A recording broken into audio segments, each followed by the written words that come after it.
Another important topic that UPSC asks few questions in the other exams is like related to ICT, Information and Communication Technology.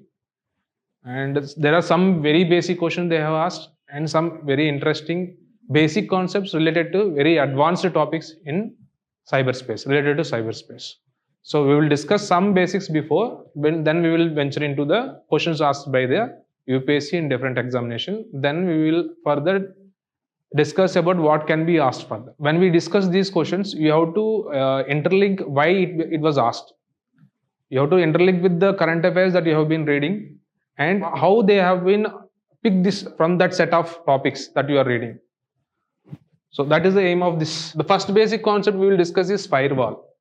So many of you would know that firewall is a basic network type system or a set of instructions in a computer network to protect it from the external traffic. So firewall is like a space protection wall for a cyber space or for a computer hardware or network.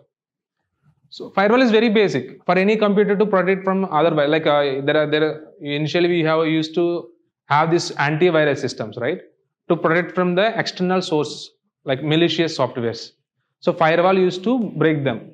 When the capacity of firewall is not sufficient, we used to install these antivirus systems. Similarly, in a network cyberspace, they can create one firewall to block the unauthorized systems that trying to have access to the protected system. That is the need, or that is the role of firewall in any ICT systems. So firewall, how this simple basic concept is being asked by UPSC. So recently there is a news that Great Wall of China, like that there is a great digital wall created by China to restrict the access to its domain, its entire network for such few of the social media platforms. Similarly, Pakistan recently also trying to replicate that. They want to create another digital firewall. Even India also created firewalls for such apps like TikTok and all. We have banned some apps that we will not be able to access. So this is through firewall, digital firewalls. Based on that, UPSC asked some basic question, what is a firewall? That we will see. The next topic picked by UPSC is software, related to software. So software is nothing but a set of instructions in any digital instrument or digital machine, computer, which gives directions to machines to do certain tasks based on certain instructions. So that is general basic. Any computer will have its own operating systems. Like it will do some basic computing in its software system. So that is OS, like Microsoft OS, Windows, or Apple's Macintosh. These are all some basic operating systems. Using the capabilities of these operating systems, we other developers, programmers develop applications which based on the capabilities of this software given in the computer hardware, they will create applications like image editing applications or gaming applications or simple Microsoft PowerPoint. Let us say PowerPoint, what does it do? It enhances the visibility of the information by creating slides and themes. So they use the basic visualization features of the computer hardware as well as software. So there are like the second type of software is application software, which is extension to the OS, based on the OS. There is other category of software called malicious software. These softwares are what? They are programmed to destruct or impact, negatively, adversely impact the capabilities of these applications or original softwares. They wanted to destroy or they want to extract unauthorizedly some information. It creates a undesirable results. Those are called malicious softwares. So UPSC or generally in any examination, you will be asked about the concept based on this. What is a operating system? What is a application? What is a malicious software? So there are some basics. So that is also touched by UPSC in one of the examinations. We will study again in malicious softwares. There are like three categories: virus, worms, and Trojan horse, and different type of another. These are the basic things, basic categorizations. There are a number of other malicious softwares as well. The principle is destroying the capabilities or extracting unlawful or unauthorized information. See, what are the differences between them? Virus is a software. It cannot act upon its own. It is attached to an executable. Like there is some software, you want to install it. Unknowingly, you install this virus software as well. It is not known to you, it will not be visible, but the software will be installed along with the software that you are thinking you're installing. Suppose you want to play a game, you're installing that, but unknowingly you will be installing a software that is taking out all the passwords and handovering it to some malicious or some network of people who are having criminal activities. Second is worms. Worms are like they can act upon themselves. They don't need executable files help to impact the operation software or any software. So they are called worms. Next is Trojan horse. Trojan horse is similar to virus, but it can be attached to non-executable files as well. So such as if you download image, that is not an executable file. It is justly a source of information that you are seeing on a computer. But that can be, a Trojan horse can be attached to that. Unknowingly, you will be installing a unwanted software. Generally, if you see some advertisement will appear on your mobile website, unknowingly you will touch on it, on that image, and entire systems get blocked, unavailable. Those type of things are called Trojan horses. So these are the three basic types of malicious software that were asked by UPSC. Then cybercrime. So cyberspace is the basic, like we are connected to different living and non-living things. Similarly, these ICT systems, computers or digital machines, they can be connected through intranet or internet to have a network. So this network of systems can create cyberspace. So they are having some servers, like we can access Google. By accessing Google, we are accessing information that is created by some other country, but we are accessing it because we are extracting the data from the cyberspace that is stored in such a server area that is being accessed by every machine that is connected to that network. So this cyberspace is imaginary space which is accessible to all the individual machines that are in the network. So how this cybercrime happens?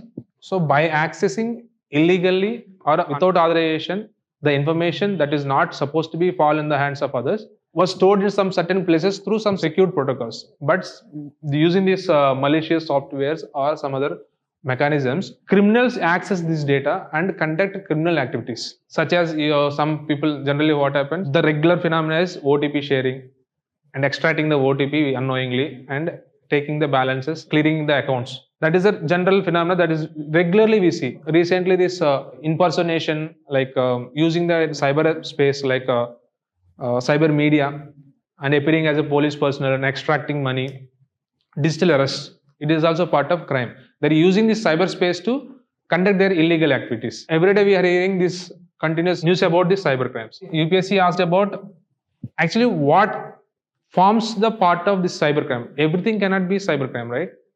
So what actually becomes the part of cybercrime? If you steal a computer, will it be a part of cybercrime? Or will you sell a smuggled good without authorization? Will it become a cybercrime? That is a question, that is the area where UPSC was interested in these following questions that we will discuss. So the next topic is AI and ML, artificial intelligence and machine learning. So as we discussed, software is a set of instructions given by the programmer to conduct specific task. In this artificial intelligence and machine learning, we are giving the capabilities to machine or a robot to learn, or simulate human type of intelligence where they can learn so that they can think independently and make decisions on their own and develop mechanisms to get the result on their own. We were giving set of instructions to conduct a task, but through AI, we are giving the flexibility to machine to develop instructions on their own. So to become artificially intelligent, it has to go for machine learning. So what is machine learning? Machine learning is about allowing the machine to run a feedback loop mechanism. In a controlled environment, it keeps on experimenting a trial and error basis. It takes the feedback mechanism and it goes for whether they achieved a desired result or not. If not, it will try again and it will take the feedback and it will assess the feedback and again it will try. So some programmers have created these mechanisms through ML, then they created this artificial intelligence. So this network is called this looping of feedback taking and creating another trial and error based actions. This is called neural networks. This is another topic that was basics were asked about this as well by UPSC. So now we will go through the questions.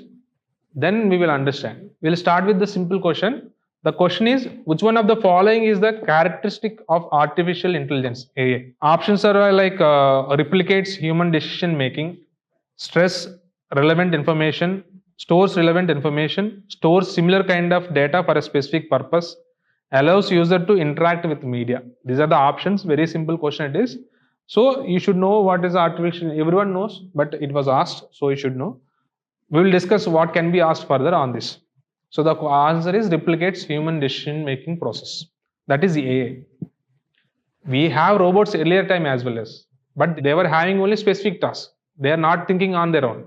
But based on AI now, they are thinking on their own. That is the difference. So another question asked by UPSC is, which type of learning technique is reinforcement? Reinforcement technique. In ML, they use this technique, reinforcement technique. It is very technical term, but the answers are given such a way that it can be understood by everyone. So options are like feedback based learning technique, history based learning technique, prediction based learning technique, classification based learning technique. Here in ML, we want machine to learn on its own. So it needs to take feedback from the learnings it has made. To correct its methods, it needs to have positive or negative feedback, neutral feedback. If it is a neutral feedback, means it achieved its target. If it's a negative feedback, means it has to improve further. So this feedback mechanism is nothing but reinforcement technique that is used by ML to create machine language methods. Then artificial intelligence. So now coming to the next part, what can be asked by the UPSC related to AI and ML? So Nobel Prize in Physics.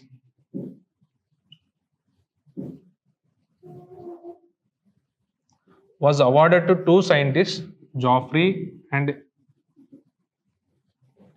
in the news it is there that the Nobel Prize in Physics was allotted to two scientists, Geoffrey and Hopfield, for their research in AI and ML for creation of neural networks. This creates prominent importance to this topic.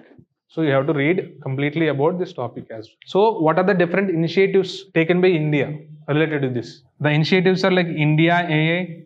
It's a joint venture between NOSCOM and e-governance department, MIT.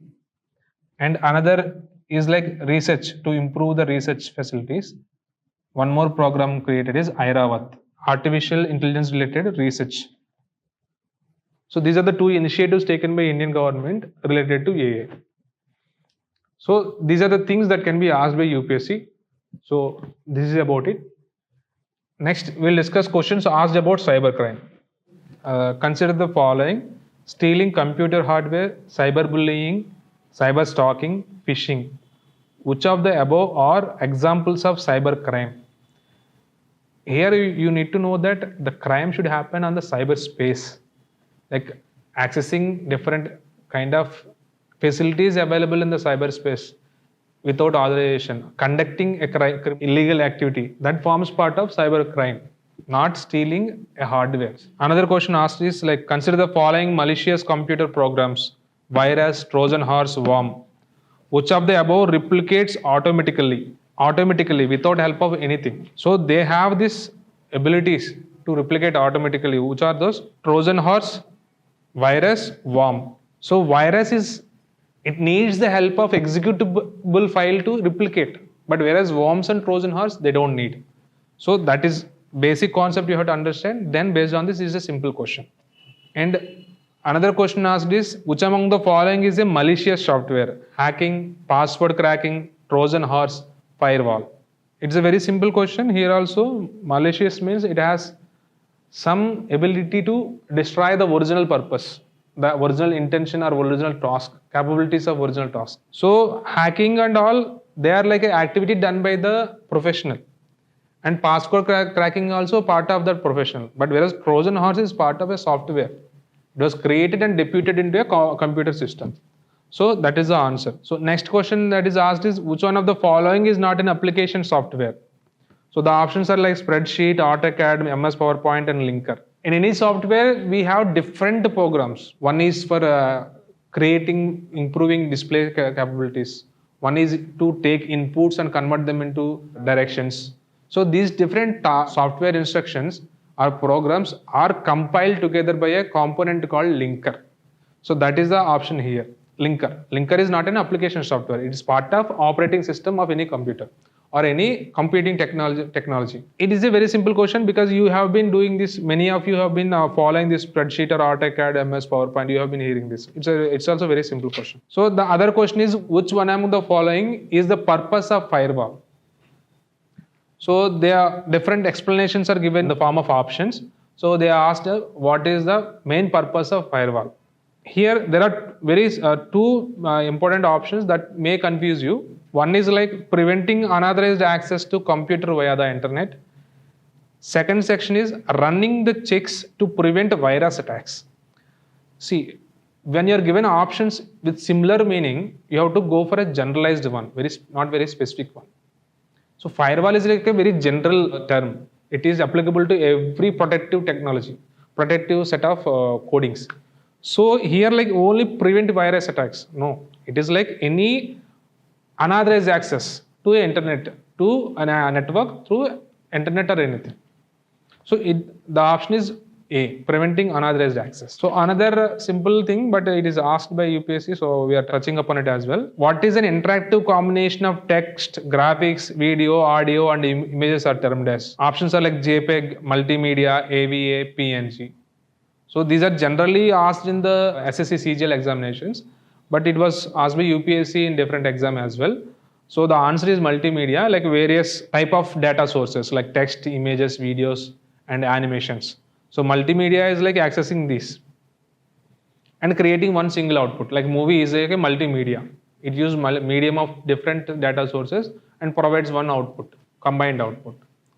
So JPEG and PNG are nothing but different types of storing information of images. They may ask about what is the difference between JPEG format and PNG format. It can be asked very rarely because it becomes very technical. Stores low quality information with less need of storage capacity. So generally if you take a picture, if you are storing it in JPEG, it takes only 2 MB or 3 MB, but in PNG format it takes 20 MB because it considers every quality aspect of the image. So another question asked about is like ONDC, One Network for Digital Commerce. So the question is, which of the following statements about open network for digital commerce are correct? So it is about ONDC, like when it was launched, what is the objective of it? It is like it is an initiative by the government to democratize e-commerce. Like Amazon created one platform where it is giving an opportunity to sellers to reach out to consumers for a better price. So it is giving a better competitive price. Similarly, but they have to pay some premium to get into that. But whereas this ONDC, open network, so it is open to everyone who is ready to participate. So this platform is given free to them. So they can access this platform and advertise their product and can cater to across all type of buyers. So this was launched by India in 2021 and it aims to democratize e-commerce in India. And third statement it has given is India has surpassed China in 2024 in e-retail penetration. So e-commerce is very rapidly expanding. So this statement is saying that we have already China in terms of e-retail penetration. We are very far behind, but we recently crossed USA in terms of volume of operations that are being done on e-commerce. So first is still China, second is India, and third is USA. It is recently in news about this. The news is that India's e-commerce growth actually halved. Like its growth is down by 10 points. Like it was growing at a percentage of 18%. Now it is growing at a percentage of 10%. So why it was there? That was in the news. So based on this, UPSC asked this question on e-commerce related to ONDC.